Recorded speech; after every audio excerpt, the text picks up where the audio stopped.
Olá, hoje vamos falar sobre educação e a nossa temática é 4 características de pais e mães tóxicos, segundo, claro, especialistas.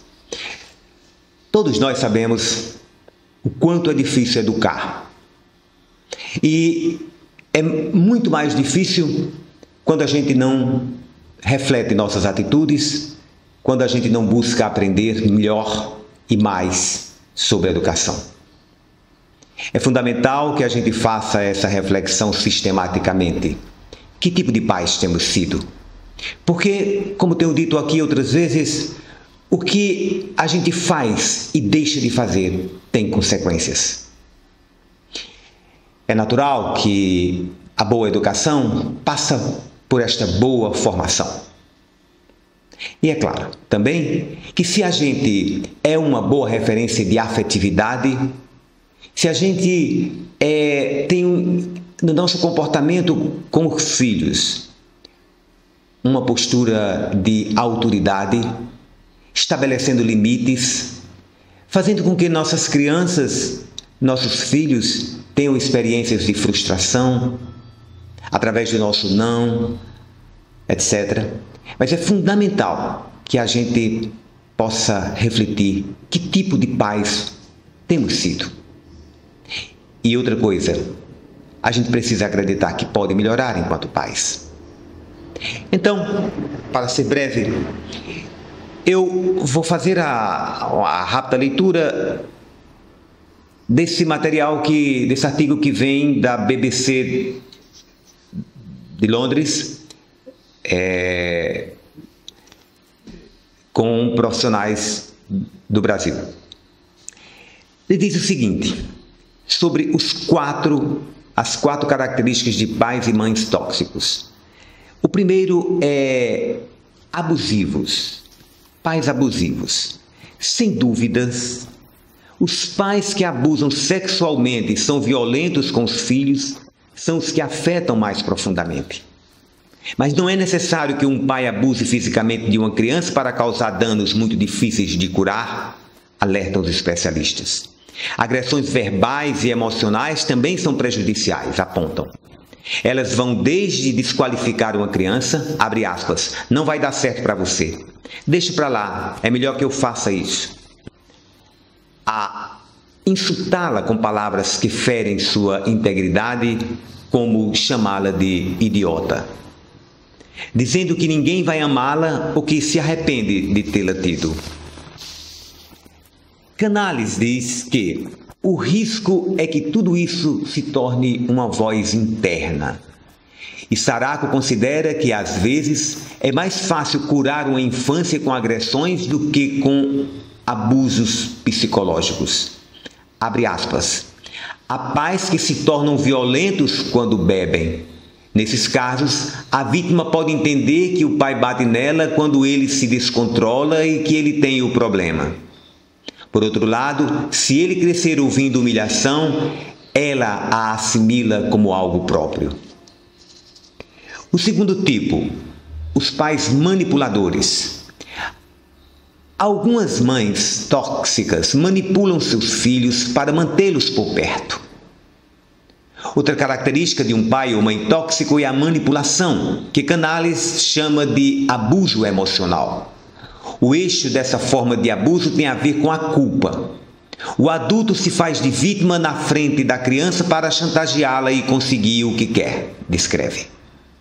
Saraco observa que esse recurso é mais visto em mães tóxicas. Abre aspas. Acontece principalmente com filhas que moram com a mãe. A mãe não quer que formem casal para não saírem de casa.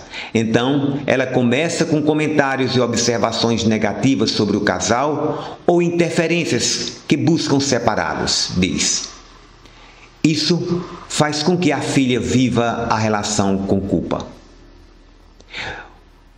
O tipo de pais ou mães que são controladores. O que é que dizem os especialistas? Esta é uma característica compartilhada por pais tóxicos de diferentes gerações. Mas quando antes os pais faziam restrições a seus filhos para conseguir sua submissão, hoje o fazem com a intenção de protegê-los. Abre aspas. Antes, pais tóxicos se impunham com limites muito agressivos em vez de acompanhar a autonomia dos filhos. Fecha aspas, diz Sarako. Exemplos típicos são os pais que forçaram seus filhos a seguir determinadas carreiras ou seguir certas tradições familiares. Abre aspas. O efeito no filho é que ele não consegue tomar decisões. Isso é muito visto em meninos que começaram uma carreira porque a desobediência aos pais lhes causava muita angústia e depois de alguns anos eles abandonavam, diz a psicóloga.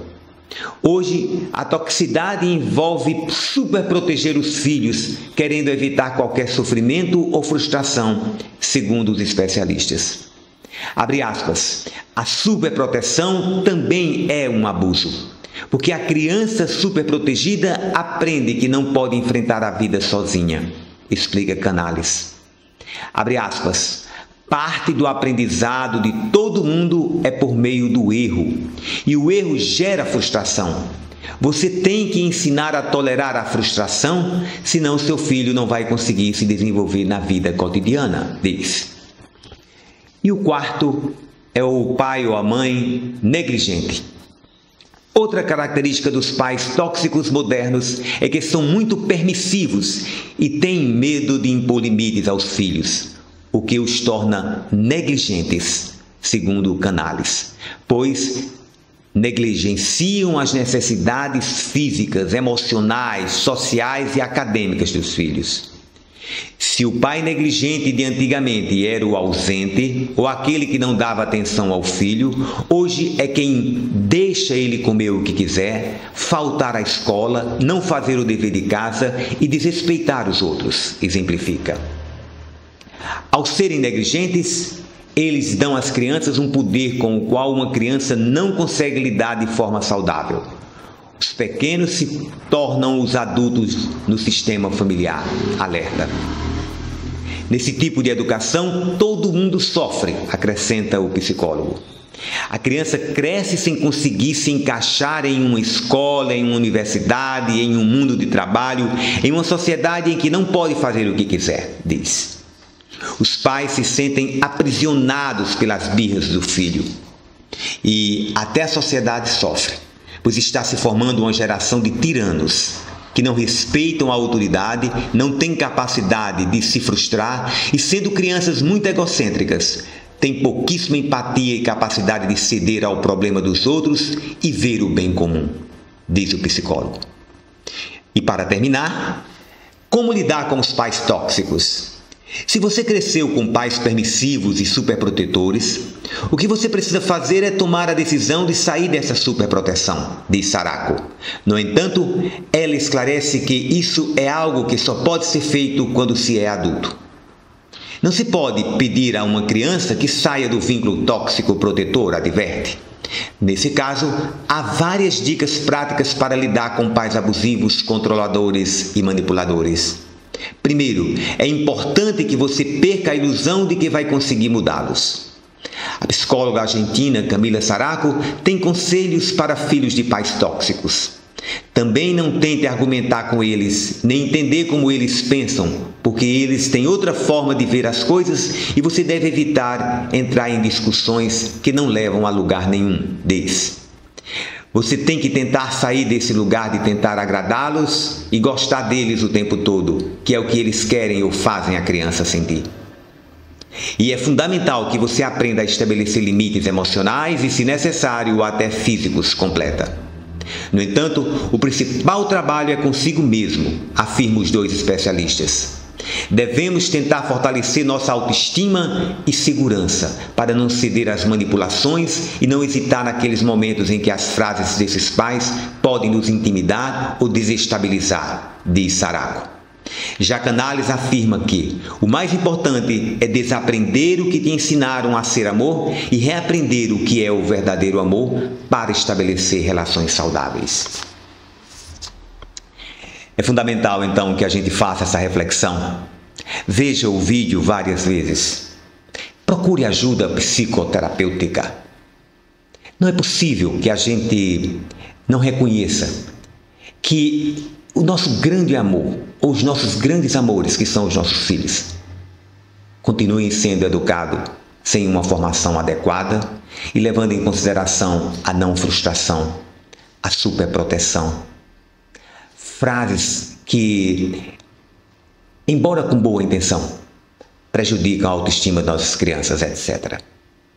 Que todos nós possamos, então, ser pais melhores. É possível. Eu confio no conhecimento. Até o nosso próximo encontro.